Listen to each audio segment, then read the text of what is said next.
इंसान की मखलूक को पैदा करने का इरादा किया तो अल्लाह ने फरिश्तों से फरमाया, मैं जमीन में अपना एक खलीफा बनाने वाला हूँ। फरिश्तों को लगा कि शायद उनकी इबादत में कोई कमी रह गई है, इसलिए अल्लाह ने नई मखलूक बनाने का इरादा किया है। फरिश्तों ने जिन्नों जैसी दूसरी मखलूक भी देखी थी जो ज्यादा अकल नहीं रखते थे और खून रेजी करते थे।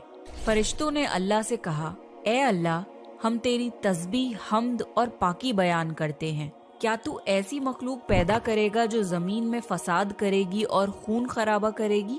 इसके जवाब में अल्लाह ने फरमाया, जो मैं जानता हूँ वो तुम नहीं जानते।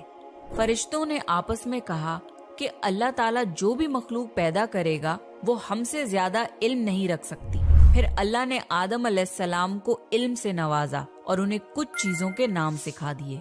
फिर अल्लाह ने आदम अलैहिस्सलाम को फरिश्तों के सामने पेश किया और फरिश्तों से फरमाया कि तुम बताओ इन चीजों के नाम अगर तुम सच्चे हो। फरिश्तों ने कहा कि हम उतना ही इल्म जानते हैं जितना तूने हमें सिखाया है, उसके सिवा हमें कुछ नहीं मालूम। फिर अल्लाह ताला ने फरमाया, ए आदम, तुम बता दो इनको इन चीजों के नाम। फिर जब आदम ने उन चीजों के नाम बता दिए तो अल्लाह ने फरिश्तों से फरमाया कि मैं ना कहता था कि मैं आसमानों और जमीन की पोशीदा चीजों को जानता हूँ। फिर अल्लाह ने फरिश्तों से फरमाया कि तुम आदम को सजदा करो, तो वो सब सजदे में गिर पड़े मगर शैतान ने सजदा नहीं किया। अल्लाह ने फरमाया कि ए इब्लीस, तुझे क्या हुआ कि तू सजदा करने वालों के साथ शरीक ना हुआ? शैतान ने तकब्बुर में कहा कि मैं ऐसा नहीं हूँ कि इंसान को सजदा करूँ जिसे तूने खनखनाते हुए सड़े हुए गारे की मिट्टी से बनाया है। मैं उससे बेहतर हूँ। तूने मुझे आग से पैदा किया और उसे मिट्टी से पैदा किया है। अल्लाह ने शैतान से फरमाया, यहाँ से निकल जा, तू मरदूद है और तुझ पर कयामत के दिन तक लानत बरसेगी।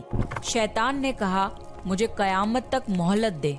अल्लाह ने फरमाया कि तुझको मोहलत है। शैतान ने अल्लाह से कहा कि तूने मुझे गुमराह किया है। मैं कसम खाता हूँ कि मैं इंसान की सीधी राह पर बैठूंगा, फिर मैं उन पर हमला करूंगा, उनके आगे से भी, पीछे से भी, दाएं से भी और बाएं से भी, और उनमें से अक्सर को तू शुक्रगुजार नहीं पाएगा। अल्लाह ने फरमाया, तू यहाँ से निकल जा ज़लील ख्वार।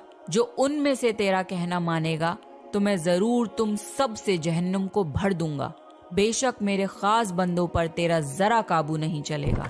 जन्नत की सारी नेमतों के बावजूद आदम अलैहिस्सलाम जन्नत में अकेला महसूस करते थे। फिर अल्लाह ने हव्वा अलैहिस्सलाम को बनाया ताकि आदम अलैहिस्सलाम उनसे सुकून पा सकें। अल्लाह ने फरमाया, ए आदम, तुम और तुम्हारी बीवी जन्नत में रहो, फिर जिस जगह से चाहो तुम दोनों खाओ, लेकिन उस दरख्त के पास मत जाना वरना तुम जालिमों में से हो जाओगे।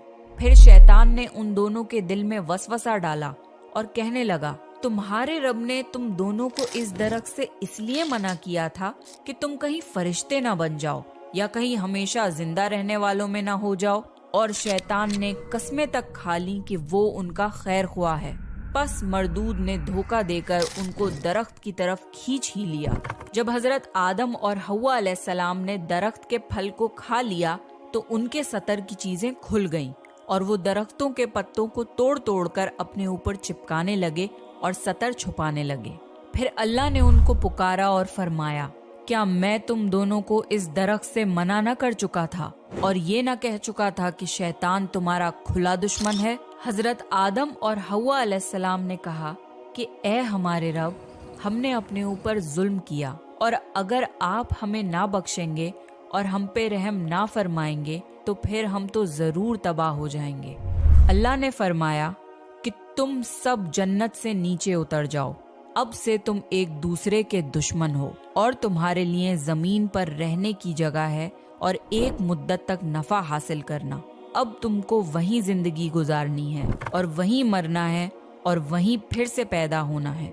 दुनिया में आने के बाद आदम अलैहिस्सलाम ने अल्लाह से 40 साल तक माफी मांगी।